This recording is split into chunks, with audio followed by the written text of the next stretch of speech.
खुलुमबाय लोगोफोर, गोजोन फुंबिलि बयनिसिमबो। नोंथांमोनखौ गोदान भिडिअ'आव आरो फिन खेबसेबाव बरायनाय जाबाय। आं दिनै नोंथांमोननि सिगाङाव 7 पुस 1431 मायथाइ एबा 23 दिसेम्बर 2024 मायथाइनि सानसेनि फानजामुथिखौ फरायथिनो लादों। आसा खालामो नोंथांमोना भिडिअ'खौ नायना मोजां मोनगोन। गिबियावनो दङ मेष राशि।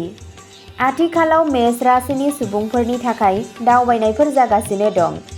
दिनै नोंथाङा फालांगिजों सोमोन्दो लाखिनानै एसे जानथायनि दावबायनायाव थांनांनो हागौ। बे दावबायनायाव नोंथांनो माखासे रांबो खरसा जागोन। मानोना गारिनि हरखाब गाज्रि जानायनि जाहोनाव नोंथांनि रांनि खरसाया बांनो हागौ। दिनै बेलासियाव नोंथाङा गावनि बिदा-फंबायफोरजों थाबायनो थाखाय बायजोआव थांनो हागोन। दिनै नखरनि उन्दै गथ'फोरखौ नोंथांनाव माबा मोनसे सोंनाय नुनो मोनगोन। दिनै नोंथांनि लोगोखौ लोगो हमनो लुबैनाया जाफुंगोन। नोंथांनि दिनैनि खाफालगोनां दिगा जादों खोला-सानजा, खाफालगोनां अनजिमाया जादों 1 आरो खाफालगोनां गाबा जादों गोथां गाब। वृषभ राशि। वृषभ राशिनि सुबुंफोरा दिनै नोंथांनि बिबुंथिनि गुरैथिनि थाखाय मान मोनगोन। नोंथांखौ नोंथांनि बिबुंथिनि गोदै लाखिनो बोसोन होनाय जायो। जुदि माबाफोर दं जाय नोंथांखौ खामानि मावग्रा जायगायाव एबा न'आव रागा जोंहोयो, अब्ला नोंथाङा बेनि सायाव रागा जोंनायनिफ्राय गोजानाव थानांगोन। मोनाबिलियाव नोंथाङा नोंथांनि नखरनि सोद्रोमाफोरजों जायखिजाया गोथार फोरबोआव बाहागो लानो हागोन। दिनै नोंथाङा नोंथांनि बिहाव-बिखुनजोनिफ्राय राङारि मुलाम्फाबो नुनो मोनदों। नोंथांनि दिनैनि खाफालगोनां दिगा जादों खोला-सोनाब, खाफालगोनां अनजिमाया जादों 9 आरो खाफालगोनां गाबा जादों ब्राउन गाब।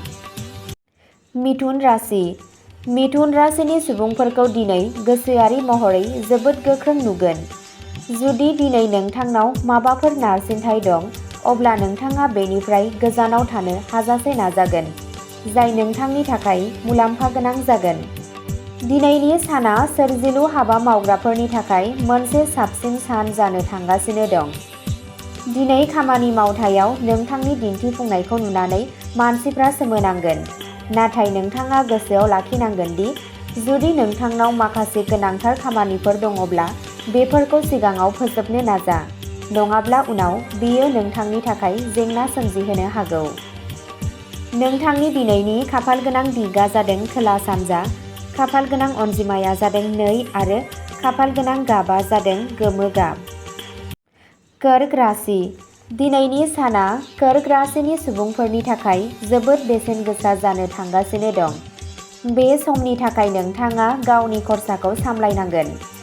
दिनै नोंथाङा माखासे खर्साफोरजों मोगा-मोगि जानांगोन, जायखौ नोंथाङा गोसो गैयाब्लाबो मावनो गोनां जानो हागौ। नाथाय जुदि नोंथाङा गावनि आयखौ गोसोआव लाखिनानै खर्सा खालामाब्ला नोंनि राङा खमायनो हागौ, जायनि जाहोनाव नोंथाङा जिंगा सिगोन।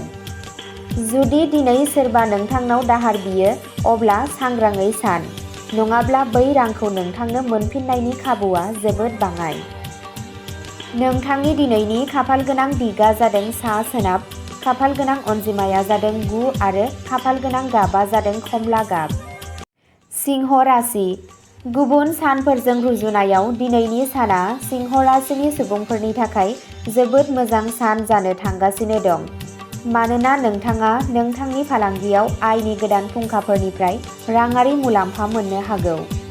जुदि नोंथाङा नोंथांनि रांखौ सिगाङाव बबेहायबा थिसनदोंमोनब्ला, दिनै नोंथाङा 2 गुन फिथाइ मोननो हागोन, जाय नोंखौ जोबोद खुसि नुहोगोन। साख्रि मावग्रा सुबुंफोरा दिनै गावसोरनि खामानिनि फोथाराव माखासे सोलायनाय नुनो मोनगोन, जायनि जाहोनाव नोंथाङा एसे जिंगासिगोन। नाथाय नोंथांनि गोब्राब नाजानायजों नोंथाङा नोंथांनि गासैबो खामानिखौ गोरलैयै सामलायनो हागोन। नोंथांनि दिनैनि खाफालगोनां दिगा जादों सा-सोनाब, खाफालगोनां अनजिमाया जादों 9 आरो खाफालगोनां गाबा जादों पार्पल गाब। कन्या राशि। कन्या राशिनि सुबुंफोरा दिनै जोबोद मोजां फिथाइ मोननो थांगासिनो दं। दिनै नोंथाङा नोंथांनि फालांगियाव मोनसे गोरोबथाखौ जोबथा खालामनायाव गोजोनगोन। बेनिखाय दिनै नोंथाङा नोंथांनि रावबो लोगोफोरजों गाज्रि आखु दिन्थिनाङा। जुदि नोंथाङा दिनै नोंथांनि लोगोफोरजों मोजाङै आखु दिन्थियाब्ला नोंथाङा जाफुंसार जानायाव गोबां हेंथाफोरजों मोगा-मोगि जानो हागौ। जायफोरा नखरारि फालांगिजों सोमोन्दो दं, बिसोरनि थाखाय दिनै बिसोरनि बिफानि बोसोना जोबोद मोजां जागोन। नोंथांनि दिनैनि खाफालगोनां दिगा जादों सोनाब, खाफालगोनां अनजिमाया जादों 4 आरो खाफालगोनां गाबा जादों गोमो गाब। तुला राशि। तुला राशिनि सुबुंफोरा दिनै नखरनि सोद्रोमाजों मोनसे धोरोमारि हाबाफारियाव थांनो हागोन। लोगोसे दिनै नोंथाङा धोरोमारि हाबाफोराव नोंथांनि रां बावजानिफ्राय माखासे रां बाहायगोन। दिनै धोरोमारि हाबाफारिफोराव बाहायनाय राङा इयुनाव नोंथांनो मुलाम्फा होगोन। दिनै नोंथाङा सोरखौबा जेंनायाव गोग्लैनायखौ नुनानै दुखु मोनगोन। नाथाय नोंथाङा बिसोरखौ मदद खालामनायनिफ्राय उनफिननाय नङा।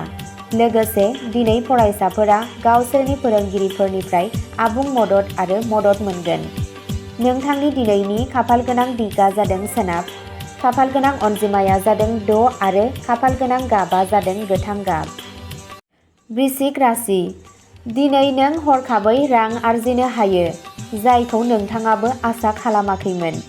लोगोसे दिनै बे राशिनि माखासे सुबुंफोरा गुबुन हादोर दावबायनायाव थांनो खाबु मोननो हायो, जाय बिखौ जोबोद खुसि नुहोगोन। नोंथांनि सुथुरफोरा नोंथांनि दावगानायखौ लानानै जिंगा सिगोन।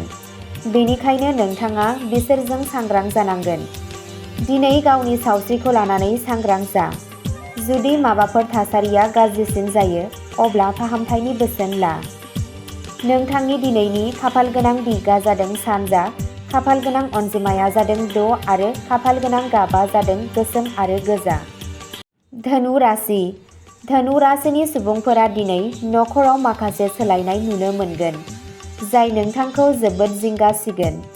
लोगोसे दिनै नोंथाङा गावनि जिउ लोगोरिजों एसे हारसिङै सम हगारनो लुबैदों। बियो नोंसोर सानैनि गेजेरनि सोमोन्दोखौ गोथौ खालामगोन। लोगोसे दिनै नोंथाङा नोंथांनि गोबाव समनिफ्राय थाबथानानै थानाय गासैबो खामानिखौ फोजोबनो हागोन। दिनै नोंथाङा जोबोद रिलेक्स मोनगोन। नोंथांनि नखरजों नोंथांनि सोमोन्दोआ दा साबसिन जानो हागौ। दिनै नखरनि सासे सोद्रोमानि हाबानि थाखायबो मोनसे सोमोन्दोआ फैनो हागौ। नोंथांनि दिनैनि खाफालगोनां दिगा जादों सा-सानजा, खाफालगोनां अनजिमाया जादों 5 आरो खाफालगोनां गाबा जादों गोजा गाब। मकर राशि। मकर राशिनि मानसिफ्रा दिनै नोंथांनि गोसोआरि जेंनाफोरनि थाखाय जोबोद दुखु मोननो हागौ। बेनि थाखायनो दिनै नोंथाङा नोंथांनि खामानिनि फोथारावबो आबुं गोसोजों खामानि मावनो हानाय नङा।